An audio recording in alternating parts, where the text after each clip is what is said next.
अगर आप boards exam की तैयारी कर रहे हो तो ये वीडियो आपके लिए ज़रूरी है। और अगर आप competition exam UPSC, NEET, IIT इनकी तैयारी कर रहे हो तो ये वीडियो आपके लिए बहुत ज़रूरी है। पढ़ता तो हर कोई है, लेकिन क्यों कुछ स्टूडेंट्स एवरेज रह जाते हैं और क्यों कुछ टॉपर बन जाते हैं? सिर्फ एक ही कारण है, वो है इफेक्टिव टेक्निक्स।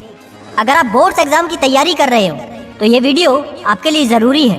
आज मैं आपको बताने वाला हूँ 4 इफेक्टिव लर्निंग टेक्निक्स जो कि 99% नहीं बल्कि 100% काम करती है। तो इसलिए इस वीडियो को बिल्कुल आखिरी तक ध्यान से देखना, क्योंकि हर टेक्निक एक दूसरे से कनेक्टेड है। मुझे ये भी अच्छे से पता है सिर्फ 10% ही इस वीडियो को आखिरी तक देखेंगे जो सच में अपने रिजल्ट्स को बेहतर बनाना चाहते हैं और जीवन में अपने दम पर कुछ करना चाहते हैं। Number 1, read effectively.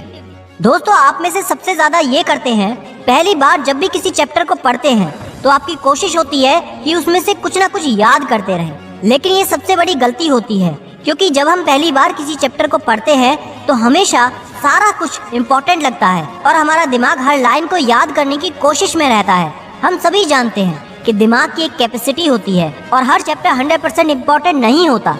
तो हम अपने दिमाग की कैपेसिटी में सिर्फ उन चीजों को पढ़ लेते हैं जो शायद इम्पोर्टेंट नहीं हो। इसलिए पहली बार सिर्फ आपको चैप्टर पढ़ना है, उसको याद करने की कोशिश कतई ना करें। दूसरी बात ये, अगर इम्पोर्टेंट चीजों को याद करना है तो चैप्टर याद करने से पहले प्रीवियस ईयर के पेपर्स को एक बार जरूर देख लें, क्योंकि हर चैप्टर में सेलेक्टेड पोर्शन ऐसा होता है जो कि एग्जाम पॉइंट ऑफ व्यू से सबसे ज्यादा इम्पोर्टेंट होता है। जब आप ये कर लेंगे, उसके बाद जब आप याद करने की कोशिश करेंगे तब आपको बेहतर तरीके से याद भी होगा और साथ ही साथ अपने टाइम को भी बचा पाएंगे। Number 2, active learning. दोस्तों, आपने कई बार सुना होगा कि बोल बोल कर पढ़ो तो तुमको जल्दी याद होगा। तो आप हर लाइन को एक मंत्र की तरह जपते रहते हो और बार बार एक लाइन को बोल बोल कर याद करने की कोशिश करते हो। लेकिन ये तरीका वैज्ञानिक तौर पर बिल्कुल भी सही नहीं है कि जब भी आप किसी सब्जेक्ट को याद करने की कोशिश करते हैं उसमें से उन चीजों को अंडरलाइन करना शुरू कर दो जो आपको इम्पोर्टेंट लगती हैं। इम्पोर्टेंट चीजों को सेलेक्ट करने के बाद हमें अपने हिसाब से उस टॉपिक को समझना है। इससे आपके 2 काम आसान हो जाएंगे। पहला, जो आपके लॉन्ग आंसर्स होते हैं उनको बहुत आराम से आप याद कर पाओगे। दूसरा, कॉम्पिटिटिव एग्जाम जैसे यूपीएससी, नीट, आईआईटी, एसएससी के लिए ज्यादा इंफॉर्मेशन को आप लंबे समय तक याद रख पाओगे। अब आपको सिर्फ एक चीज का ध्यान रखना है कि जब आप रिवीजन करने बैठे तो दोबारा से आपको लाइनों को बार बार दोहराना नहीं है। आपको अपने इम्पोर्टेंट अंडरलाइन शब्दों को देखकर अपने दिमाग में अपने हिसाब से याद करने की कोशिश करनी है।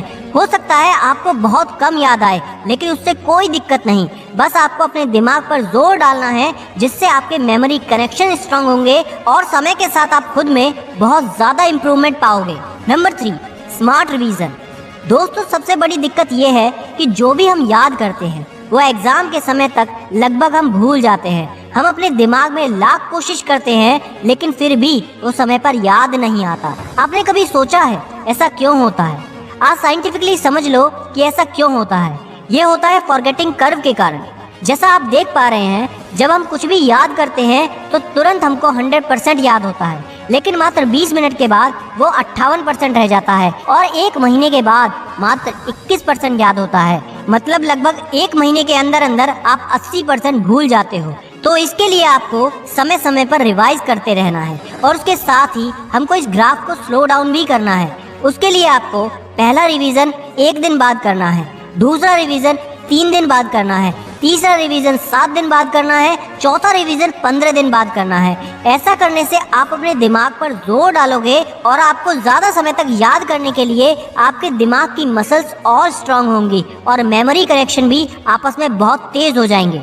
Number 4, take care of your diet and sleep. दोस्तों, मैटर ये नहीं करता कि आप दिन में पढ़ते हो या रात में पढ़ते हो। जब आपको अच्छा लगे, जब आपको कंफर्टेबल लगे, उस समय आप पढ़ सकते हैं। लेकिन पूरे 24 घंटे में से एक स्टूडेंट को 5 घंटे की नींद जरूर लेनी है।